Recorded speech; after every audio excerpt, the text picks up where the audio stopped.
We're so happy to have Eugenia Chu here today with us because she has a new book coming out.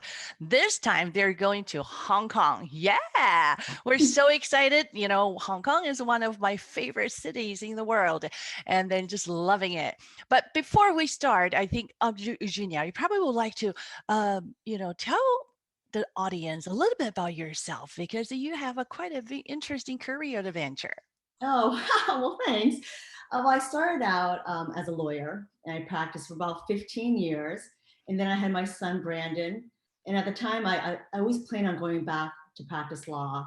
But then I felt like I was missing too much. And I wanted really to have Brandon exposed to more Chinese. And I'm the only one in my household who speaks Chinese. And so I started working from home and then I became a full-time mom. And then I just started writing stories because I was always looking for books for Brandon. And we have a million books, always buying books. But one type of book I could never find were storybooks that had a little bit of Chinese, a little bit of Chinese culture, just to reinforce what I was trying to teach him at home and to show him, look, this character looks like you. And look, they're speaking Chinese. How cool. So I just started writing my own stories based on things that Brandon liked to do and things that he, places that we've been. So that's how that journey started. Right. And how old is Brandon now? He's 11. He's in middle school now. Oh, wow. Okay, no wonder. So we know actually your first book is Brandon Makes Jiaozi Yeah. and Jiaozi right there. Yes, the red book, a great time for the Lunar New Year and every day. With all the not just how to make the dumplings, but also the counting and with a popo. So we saw that. So Brandon is 11 years old, and so we can see from that picture book, then we kind of move to the chapter book. Well, Right. before we start, it's fun. What did you have for breakfast? Oh, we had guotie, we had jiaozi this morning, dumplings, Chinese dumplings. I had made so much of it, so I'd saved it so that we could just fry them up in the morning so that we'd have breakfast for a couple of days afterwards. So that's what we had this morning, jiaozi, guotie, and fried What's it dumplings. for people who don't know the difference? We call dumplings, 饺子, and also you just mentioned 锅贴. Can you tell us a little bit the difference? Well, jiaozi are the typical dumplings, and usually when we make them, we boil them. And guotie is literally pot stick. So pot stickers when you fry the dumplings. So what we have leftover boiled or steamed jiaozi, I'll fry them in the morning. It makes them all crispy and yummy, and that's what we had for breakfast today. Okay, now you make me hungry.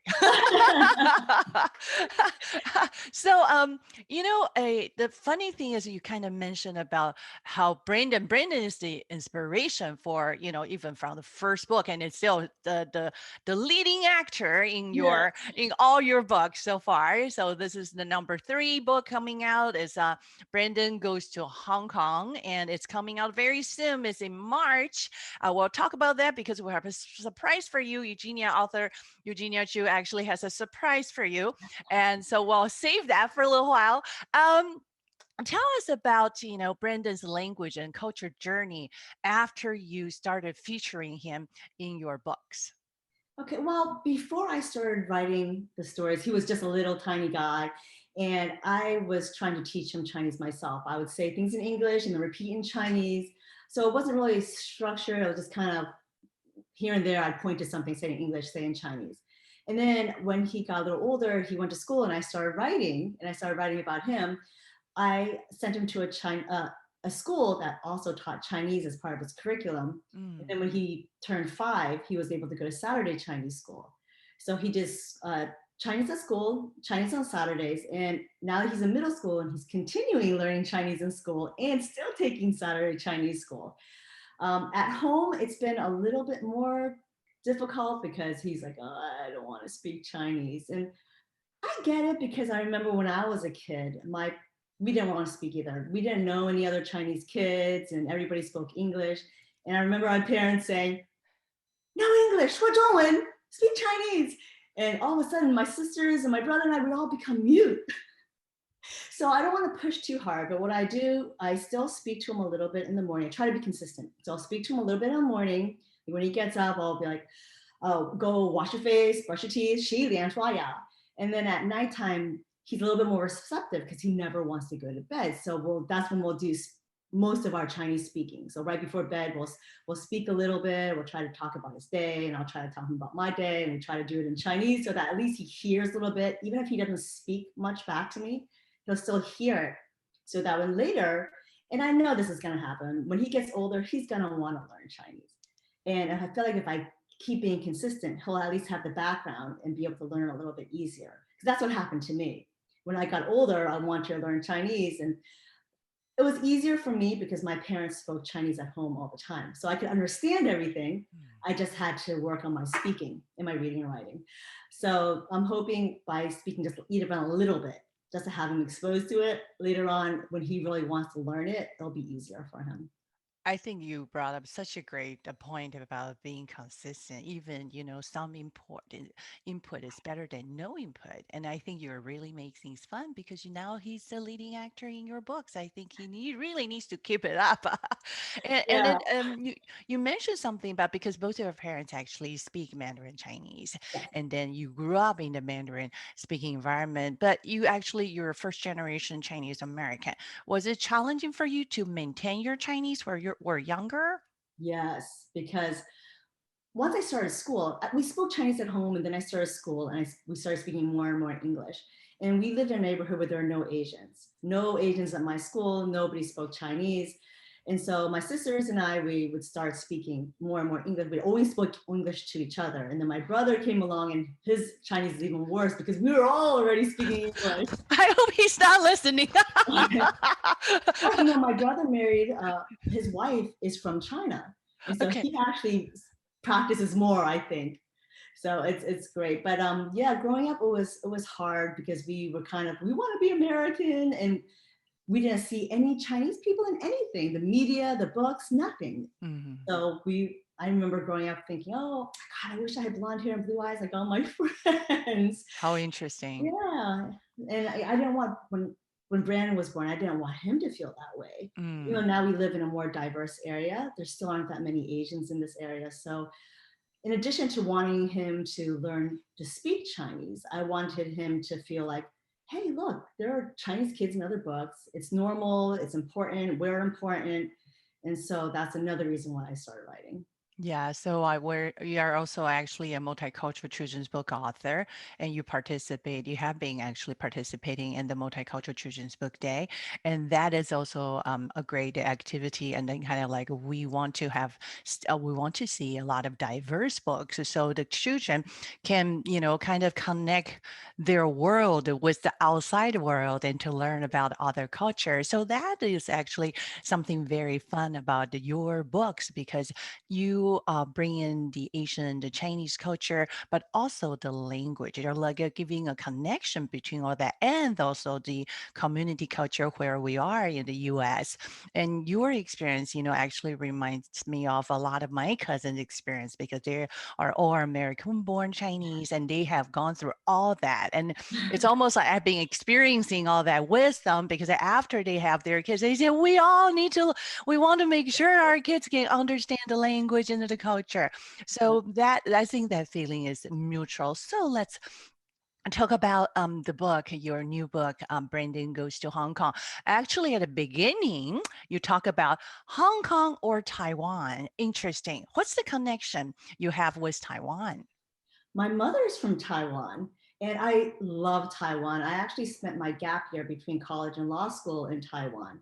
And that's where I got back to my roots, and I relearned how to speak Chinese. And I was living with my uncle and his family, and they didn't speak English at the Mm. time. Like my cousin now speaks English because she came to America for school. But back then she was little and everybody spoke Chinese, only Chinese. So I started out just saying, how, how, 谢谢. Yes, yes, thank you. That's where we all started, right? Yeah, so it was great because if you're exposed to it 24/7, you have to learn how to speak. Yes. And it was great because I was immersed in the culture and the language and the food. So good, the food in Taiwan. Isn't interesting. And then, but you decided, okay, well, Hong Kong. And then why Hong Kong? My father's from Hong Kong, and we were just there 2 summers ago. And my parents, Gong Gong Po Po, they met us in Hong Kong.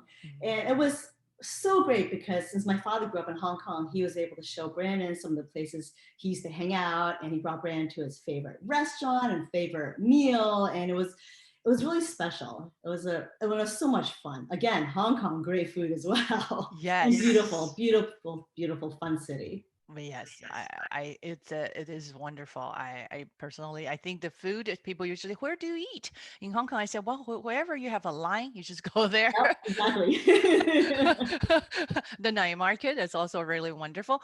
In your book, Brendan Goes to Hong Kong, actually, you were talking about, it sounds like that your 2 years ago, your family trip was wonderful. And there was an amazing guide that the Gong Gong, the grandfather, and your father. Yep. So, a lot of places, you mentioned in the book. Well, tell us a little bit. I don't want to give all the secrets, but what are those places that you mentioned, and you think our audience, the readers, will be very interested in it? Well, there are so many great places, so many really famous, popular places. I'm sure a lot of your readers will recognize pictures or the name, for example, like Victoria Peak. We could go up, take a tram all the way up the side of the mountain. You get this most amazing view. And then there's, of course, the harbor where they always have that ferry, the Star Ferry, which is iconic. Everybody recognizes the ferry. There's the Big Buddha, just the biggest Buddha I've ever seen. Is huge on top of a hill. You have to climb 270 steps to get up there. So I think that's very well known as well. And then, of course, all the food.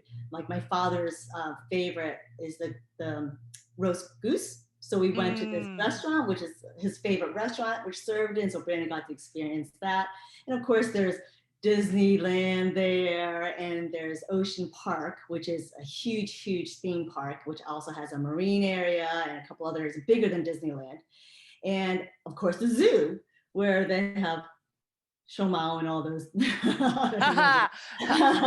So now you talk about the showmao, we talk about the panda because that appeared in your featured actually animal in your second book. You want to show everybody, and that's Brendan Goes to Beijing. So now for Brendan Goes to Hong Kong, after you mentioned all those wonderful places, the peak, the Victoria Park, the harbor, the Big Buddha, and night market and all that.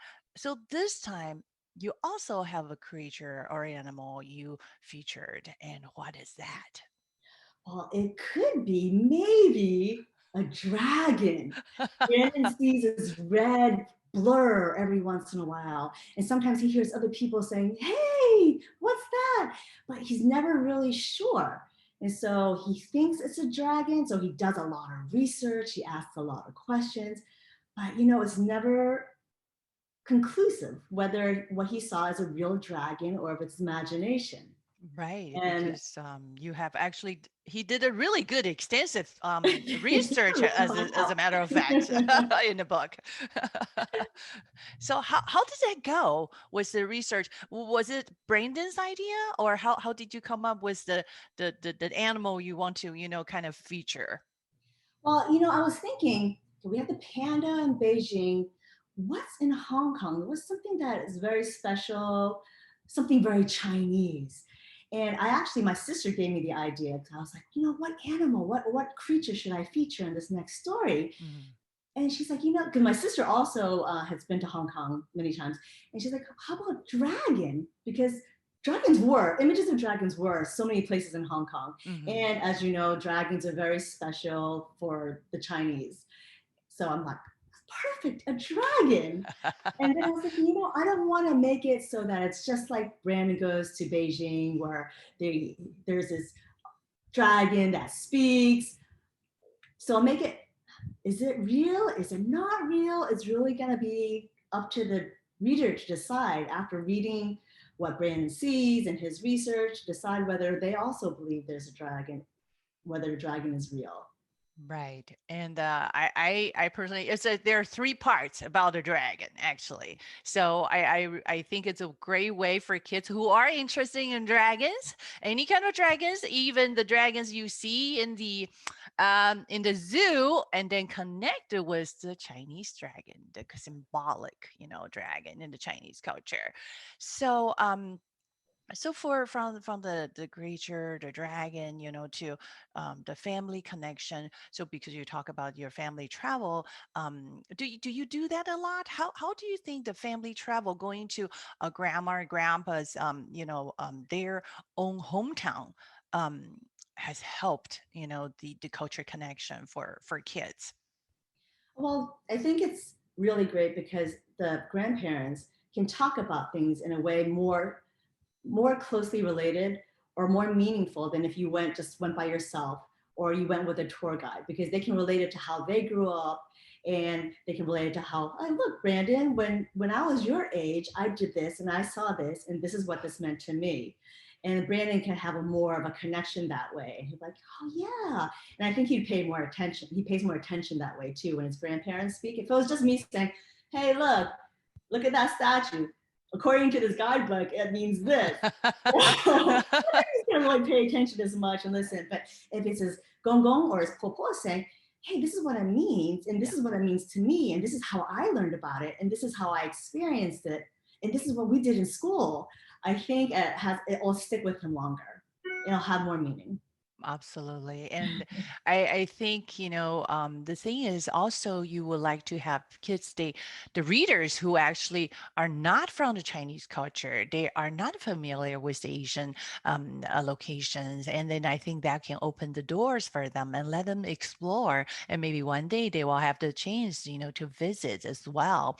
So with all the travel, it seems like way Beijing and then Hong Kong and then Taiwan. And then, of course, we need to mention this time there's a cousin in Hong Kong. Yes, Tell us about that. Yeah. Why do you put Chelsea that cousin in there? And maybe the cousin is a real cousin. is a real cousin. It's actually Okay. my cousin's daughter, and she's a little bit younger in real life than in the story. So I made her a little bit older, so it'd be easier for them to relate. But he did meet her, Mhm, and things that happen in the story, several of them actually happen in real life. mhm. So we met up with him a few times, had dinner with him, and Brandon bought her princesses from Disneyland. She loves princesses in Disneyland, so all of that is true. And she's Brandon's cohort here and his co-investigator for whether dragons are real. I think it's so important, especially when a child has a different culture heritage, is how we can connect them with their actually the heritage culture, not just at home, because sometimes we're limited, we have very limited resource, but we can, expand that to outreach to the relatives, and in the hometown of the grandparents and also cousins, and then let them feel like there's a connection there, not just the language but also the culture. And a lot of times we need to remember that language is part of the culture, so that will really help kids, to understand, how precious it is, to treasure your heritage culture. And for kids who are not in the and is learning this as a world culture, it's also very precious to see the interaction between the families in a different culture. You travel so many places, like I just said. Do you have any treasures you have collected over the years you want to share a couple with Oh, us? sure. I've collected a lot, but I brought out two things. One, this was I got this in part of my first trip to Taiwan. It's one of my first scrolls, and it's what made this so important to me, so special to me, is that I met the artist, and he's like, I did these fish in one stroke, and then I was able to. This is my first time ever trying to bargain, so I was trying to bargain with him, and I was actually able to bring it down. I was so proud of myself, and I was like, wow, I'm so good. I bought genuine Chinese art, and I was able to bargain it down. But then I patted myself on the back too early because I walked down a few more stalls and I saw the same painting Oh. for less. But it reminds me, you know, it's something fun that I still remember and I love. And now I'm a much more shrewd negotiator when I go to Asia. Oh, can you show us that that painting again? So Oh, sure. you were talking about this is a calligraphy painting, is that correct? Mhm. Yes. Okay, and then those two beautiful fish. So 鱼, the fish. What's the symbolic meaning, you know, you would like to share with the Oh, audience? a fish is lucky, and yu is also the same sound as another word, which means like good fortune, money, Yeah. So right? it's a So surplus, right? surplus, exactly. That's the word I was Yeah. looking for, surplus. Right. Because, you know, always I think Extra. about my popo, my grandmother always say, yeah, we have to do jiaozi for the Lunar New Year for good luck because the jiaozi, the shape is like the gold nugget. Right. Right. And then we always well have fish because that's the surplus, the saving. We want to have that. And don't eat a whole fish, but wait until the next day, the New Year day, then you can eat more because you'll carry your surplus, the savings around 1 year to the other. That's a Right. beautiful pick. And I think the fun story you told, I think is so cool because it is a story that you can remember even though you after a few souls, you know, you saw other ones exactly the same, but you use your Mandarin to communicate and to Mhm. bargain. That's the Yeah. proud moment, right? I'm proud of myself. I Oh, could have done better though now, I know. and what else do you have for us? Okay, one other thing I brought down. This one, when we went to Beijing for actually it was before Brandon was born.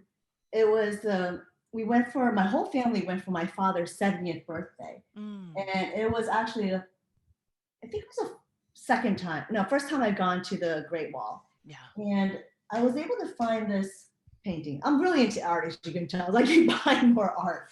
So this I thought was beautiful, and every time I look at it, it reminds me of my dad, his Mhm. 70th birthday, my first trip to China, Oh, first trip and to China. Wow, that's yeah, precious. Mhm. yeah. So that's What's something close and dear to my heart too. beautiful. Thank you for sharing what that was. That's a very traditional landscape calligraphy painting. Yes.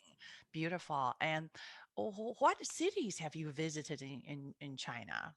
Well, I've been to Beijing, Shanghai. I actually spent a summer there for my after my first year of law school. I studied Chinese law for the summer, so like exchange thing in Shanghai. Mhm, Um, been to Guangzhou. My mhm. parents actually have an apartment in Guangzhou, so you know, been there, and been to Hanzhou, Suzhou, just in that area, pretty close to Shanghai.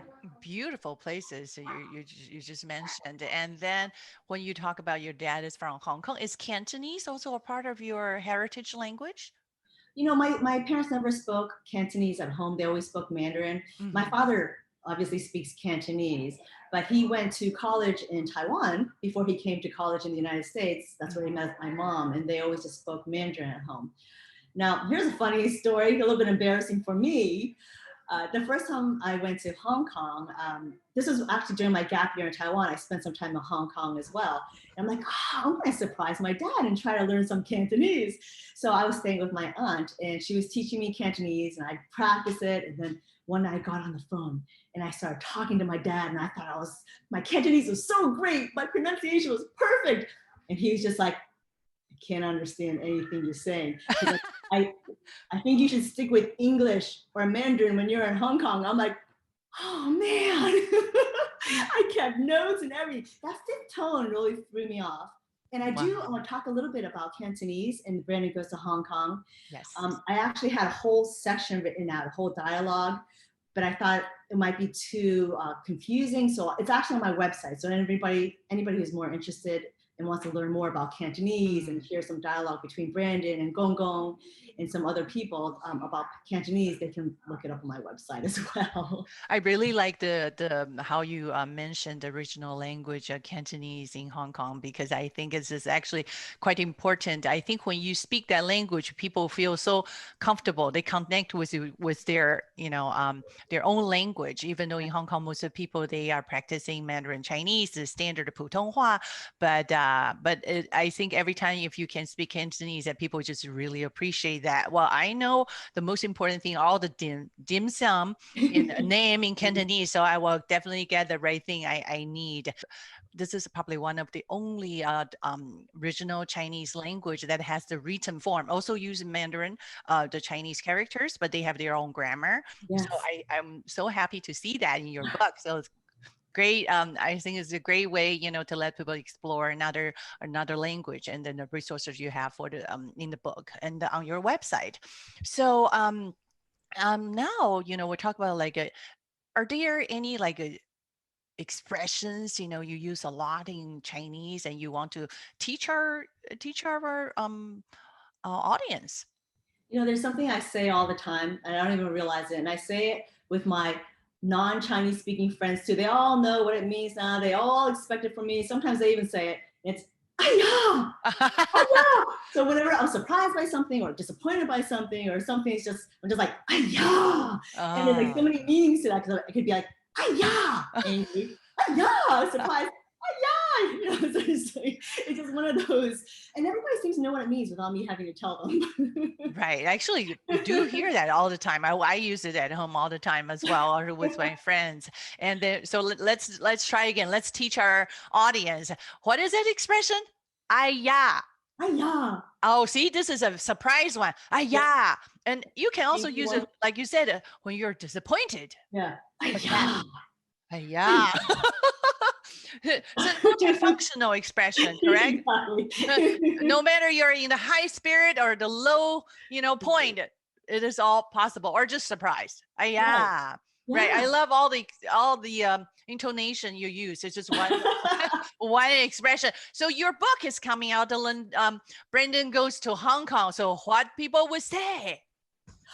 Wow, it's coming out March 16th. Yeah. That's when it launches. And this is what it looks like. There's a line across it because this is just my proof copy. Hmm. So it's the final won't have that line across. You'll be able to read it better. But this is what it looks like. Look at that. And to celebrate the launch on March 16th, I keep saying March 16th, so that you're Surprise, everybody. Ding, ding, ding, ding, ding, ding, ding. Surprise. Okay, listen carefully. Okay, so the Okay, here we surprise go. to celebrate from March 16th to 19th, I'm going to make the ebook. So I Yeah. would love for your audience to download it, check it out. Again, it's free, the ebook from March 16th. March 16th to the 19th. And also, I'm also running a giveaway right now. So anybody who pre-orders the hardcover, Yes. I'll send them out some little gifts. We have, let me show you. So for the first 10 people, we have a velvet art poster set with dragons, panda stickers that you can dress the panda. Okay, that's cute. Of course, the Brandon Goes to Hong Kong bookmark, little Yay! tassel, so it makes it fancy. Wow. A magic scratch dragon. You can use it as a Mm-hmm. bookmark or hang it somewhere. Yes. And a light up dragon necklace. You need to show So us. So it can so it lights up. light I up. have Yeah. yeah, let me see. And then those are for the first 10 people who pre-order. I'll just email me or DM me a screenshot with your address and I'll send it out to you. And then for everybody else who pre-orders, they'll get the bookmark Yeah. and the magic scratch dragon. Is that And cute? this, let's see. Here, I haven't even tried this yet. I think I have to. yeah, that's why we want Oh, we there call you this go. as a surprise and then bonus. Oh, So much can fun. you see this? It's lit up. Oh, a little bit. Yes. Little Yes. necklace. And you bring it Yeah. over here. Here we go. Brandon Dragon. Yeah. Well, it's so cute. Well, congratulations, Eugenia. Thank you. From Brandon makes Jiaozi, and then Brandon goes to Beijing, and the new book Brandon Goes to Hong Kong is rolling out on March 16th. And the surprise is from March 16th to the 19th, the book will be free. The ebook will be free. So go to the show note and down in the description, then you can look for the link to find Eugenia Chu, and also get a chance to be the first ones to get the book and to read the book. Yeah, we are great to experience this new book. So before we go, well, let's talk about if you could visit Chinese speaking location you cherish. Is there a person or place you want to visit? Well, Taiwan. Brandon hasn't been yet. So for sure, Taiwan, for all the reasons I said before. I love the people. I love the food. I love the city, the mountains, the beach. There's just so much there, depending on what area you go to. And I still have relatives there. So my uncle, who I stayed with during my gap year, he still lives in Taiwan. Mm. So and I haven't seen him in decades. So I would love to go back and see him and then show Brandon all the places I visited and all the foods I know he'll love. And also I have a cousin there, so he would have cousins there as well. So Super. that's some place that I've been, but he hasn't, that I'd like to bring him. And I know this time grandma will be the super guide for him. Yep. Yep. Popo will be super guide. Yeah, how exciting. It's a very exciting. So, well, one more time, how can our audience and connect with you and explore more of your writing and your stories? Well, my website is eugeniachu.com. So it's probably the easiest thing to remember because all my contacts are there, all my social media is there. But you can find me on I have a Facebook page, Twitter, Instagram. Everything's listed on my website, eugeniachu.com. Super. Congratulations, Eugenia. And we're looking forward to your new book, Brandon Goes to Hong Kong. And thank you for joining us and sharing your new book with us. Thank you so much for having me. It's lots of fun.